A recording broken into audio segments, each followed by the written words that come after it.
Hi, I'm Kat, the Apprentice Maven. I know some things and I'll teach you, but I don't know a lot more things and I'll teach me too. Mostly though, we're just gonna have fun. Let's go. One of the measures of a human being is how they respond when they've made a mistake or screwed something up. And folks, I messed up. My house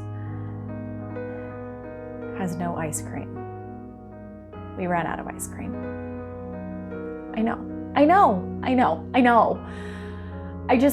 I wasn't paying attention, and my husband was eating some ice cream and he brought me some ice cream, and we're just sitting there eating the ice cream, and that's when he says, "Oh, by the way, we're out of ice cream."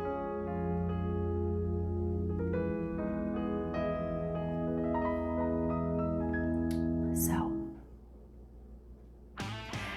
my husband, for Christmas, bought me a brand new shiny ice cream mixer that I am super excited to use. So instead of just buying more ice cream, I'm gonna make some. I bought enough ingredients for 2 batches of ice cream. The first batch is going to be mint chocolate chip, which we're gonna do today. The second batch, I haven't really decided on yet. We're not gonna record that one. It's either gonna be maybe coffee or cookie dough. I don't know. I'll figure it out later. This is not today Kat's problem, this is tomorrow Kat's problem. So anyway, this recipe is not mine.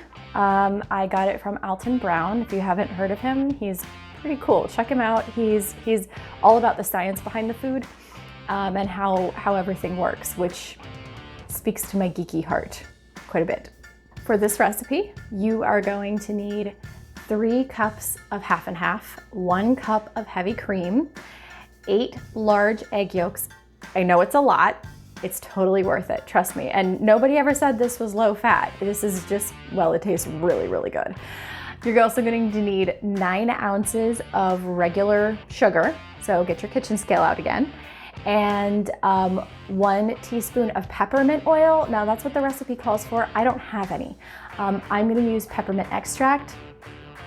I've used it in this recipe before. It works totally fine. If that's what you've got, it's going to be easier to find than peppermint oil, I think. And also you're going to need 3 ounces of Andes mints. Now, they come in a package like this, which is 4.67 ounces. You're only going to need 3. So either, I don't know, bribe the kids to clean up a little bit, or maybe your husband to help you clean up a little bit, or maybe just hide them and eat them yourself. I don't know. You do you, boo.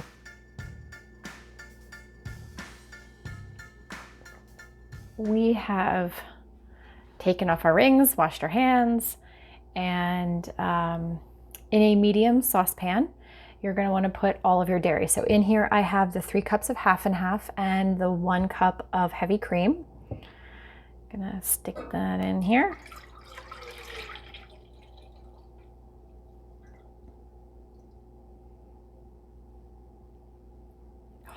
So good. Yeah, this is gonna taste so good. All right, and we're gonna turn that up to medium heat. Now the directions say to bring that to just a bare simmer, stirring occasionally. The important thing is that you do not want to scorch the dairy. If it goes anything over a simmer, it could ruin the whole batch. So do not walk away from this. It may take a little bit. Be patient, stir it, make sure it doesn't stick to the bottom. Your patience will be rewarded, I promise. Now, while that comes up to a simmer, I am going to take my egg yolks. I have 8 in here. You can't tell because some of them broke while I was doing it. Into this medium mixing bowl. I'm going to whisk them all together until they lighten in color, and then I'm going to add my sugar. So let's get started with that. Editing Kat here. This is the point at which I was recording without my mic plugged in. However, this is where I brought the dairy to a simmer while whisking the eggs, stopping to stir the dairy frequently so it wouldn't get a film on it. You want to look out for the very start of little tiny bubbles forming in the dairy, and then remove it from the heat, or just, turn the burner off.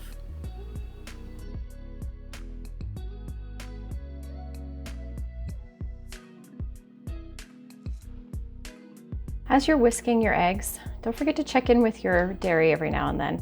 As it cools, it's still in danger of getting a film on it. While it's not in danger of scorching anymore, you do want to make sure that you keep after it so it doesn't get a film as it cools. All right, I am fairly happy with the eggs, so I'm going to give the milk one more stir and turn on my kitchen scale. So we can measure out our sugar. We need 9 ounces of sugar. Looks like my scale is already set to ounces, which is good. And we're gonna hit the button to tare or zero out the weight of the bowl and then add sugar until we get to 9 ounces. Go slow, it can take kitchen scales, half a second or so to catch up to you. Oh, a little too much there. Perfect. So we are going to take our sugar and gradually add it to our eggs as we are whisking. This is going to be a slow process. It's going to build your muscles, so just be patient with it.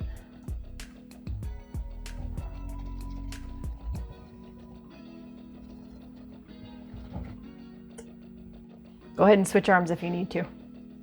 So as you're about halfway done, maybe a little bit more, with adding my sugar to the egg mixture.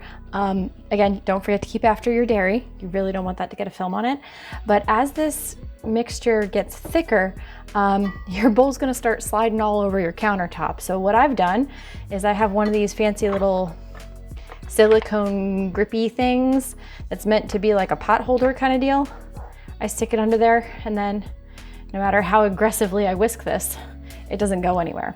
If you don't have one of these, that's fine. You can also use a wet paper towel or one of those mats that you can get. It's like a cabinet liner. I think you can get them at the dollar store. So like super cheap. They will also prevent your bowl from scooting across the countertop. Also really works very well on cutting boards too. We have one of those under our cutting board to keep it from sliding. Whew. Got a workout today, that is for sure. Okay, you can see how thick this got with all that sugar in it. That is quite a workout to stir, let me tell you. So now we have to embark on the process of adding these two together. Because what you don't want is to add this hot milk into that and then create scrambled eggs, because that would be really, really, really bad ice cream. So instead, what we're going to do is pour a little bit of this into that to raise the temperature of the eggs so that they're not going to scramble when we put the whole thing back into the pot. So let's do that. So this process is called tempering, where we just take a little bit of our milk mixture, try not to drip it too much on the counter, into our eggs, and we stir.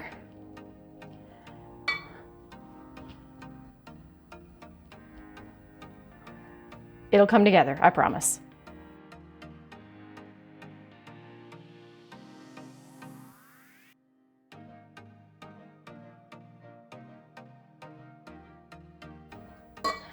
See, it's already loosening up the texture for us too, which is nice.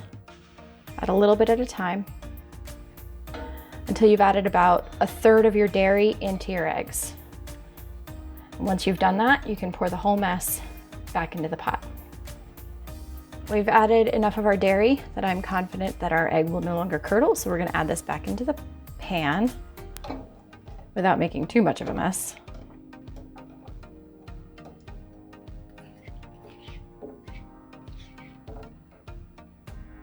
Okay. And if you drip on the counter, not a huge deal. Just clean it up after. All right, we're gonna turn this to low heat. Oops, wrong burner.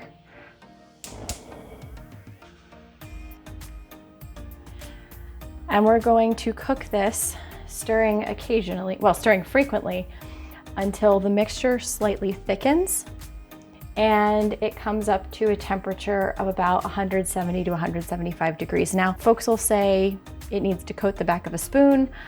I don't have good success with that particular test. So instead, I use a thermometer. Mine happens to be digital, and I'll just check this periodically to make sure it comes up to the right temperature. So as you can see, we are in between the target of 170 and 175. So I'm gonna stop cooking it here. Turn off our thermal guessing device. Turn off the heat.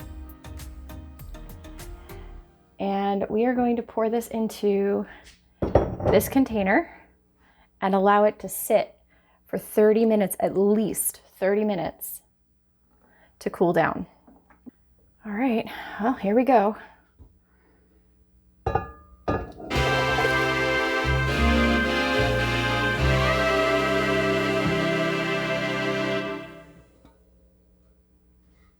So this mixture needs to come to somewhere closer to room temperature. It's still going to be hot after 30 minutes or so, but after 30 minutes is when we're going to put in the peppermint flavoring. My 30-minute timer has sung the song of its people, and it is now time to add our extract. So I'm going to go ahead and pour. This is a teaspoon of extract.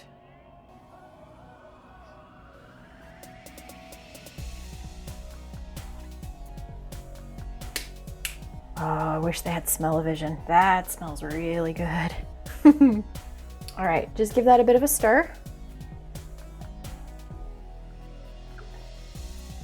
One thing to note, when you're choosing a vessel for your mixture to live in while it cools completely on the counter and then subsequently in the fridge, you might want to consider, well, if you have a big giant measuring cup like I do, this is a great thing because of this pouring spout. It's going to make it a lot easier to get the mixture from here into the ice cream maker later on, especially because it's got a great handle.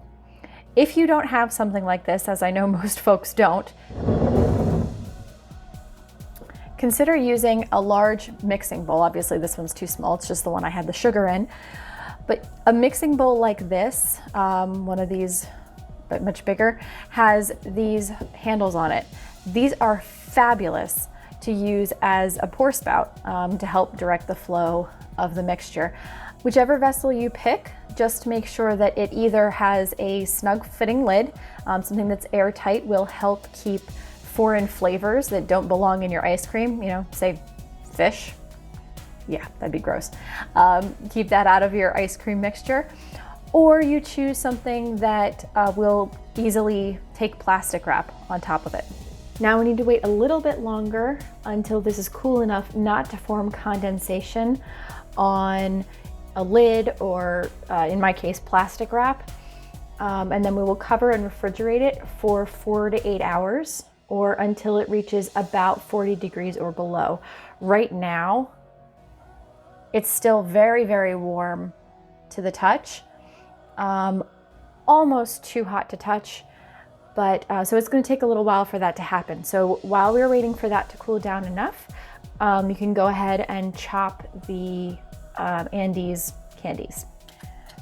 Unwrapping all of the candies is a great task for if you've got little ones in the house. It's a great task for them, or your husband if he wants to help, and he can be trusted not to land it into his mouth instead of on the plate. My husband, let's call him Mr. Maven, cannot be trusted with such a task. He loves these things. So the other thing is, with most add-ins, see we're right at 3 ounces right now, that's all the recipe calls for. But with most add-ins, as long as you're not ruining the texture of your baked good, for example, adding flavorings and things like that, liquids can ruin the texture. You can just measure most add-ins with your heart. I'm gonna go a little bit more than 3 ounces. Probably save a couple for my husband to nom while he's waiting for the ice cream to be ready.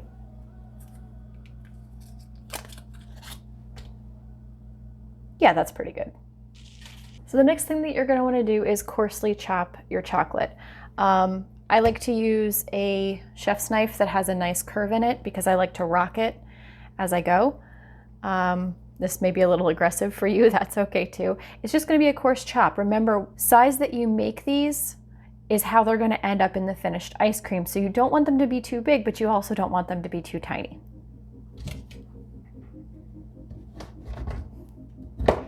This is not an exact procedure.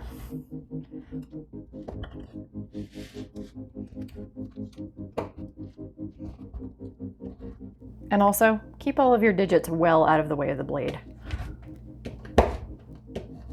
And you just want to kind of find the largest pieces and make sure they're going to be small enough not to cause you trouble later when we're in the old ice cream maker.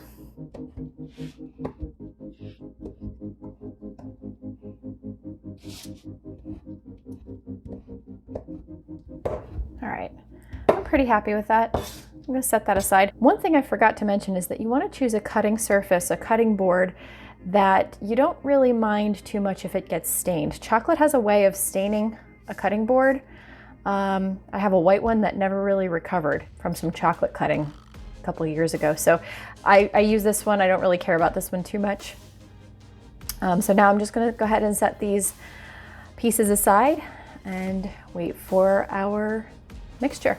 Oh, it's been about 4 hours or so, and hopefully our ice cream mixture has cooled enough. This is the brand new ice cream maker without its insert. I've never used this one before, so you know what? I probably ought to read the instructions, huh? I'll be back. So according to the directions, what I'm supposed to do, I've got the insert in here and the lid is on. I'm supposed to pour the mixture in. I think I'm supposed to turn it on first. And pour the mixture in and then put the cap on. And then when it's almost done, that's when I put the candy in. So let's get going here.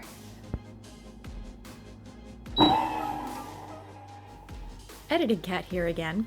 The noise from the ice cream maker was so atrocious, I made the executive decision to make it future Cat's problem. Turns out that's currently present Cat. And recorded the rest of the video without any sound.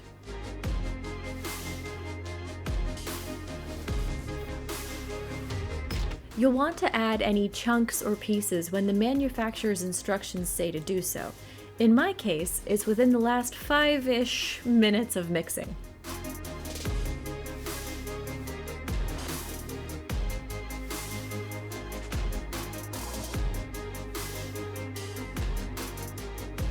I have these fancy reusable containers that are made to store ice cream, which I bought because they had decent reviews and are 100% dishwasher safe. This is really the first test of how well these are going to do. Your ice cream is going to come out of the mixer in a soft serve consistency. Pop the lid on, and the recipe says that the ice cream will need to harden in the freezer for at least 4 hours. I, however, waited 2.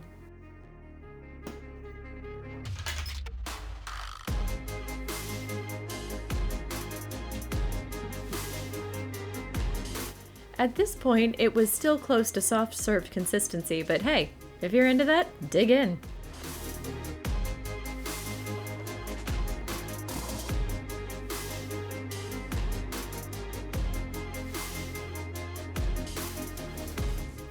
Time for the real test.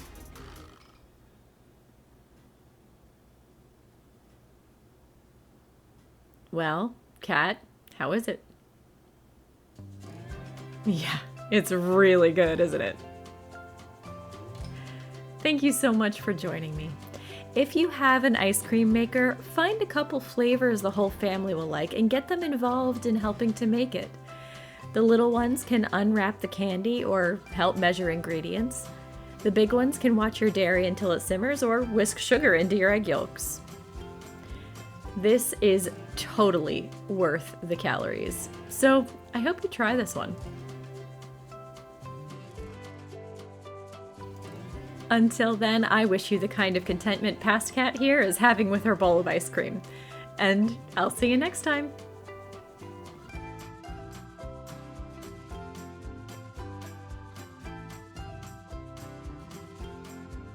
There we go. Now we should have sound. There we go. Remember, kids, apprentice first, maven after. Yeah. Okay. Hi. Hi. Oh, really? You don't want to be in this? But you don't. All right. You've got, oh, he escaped. You done?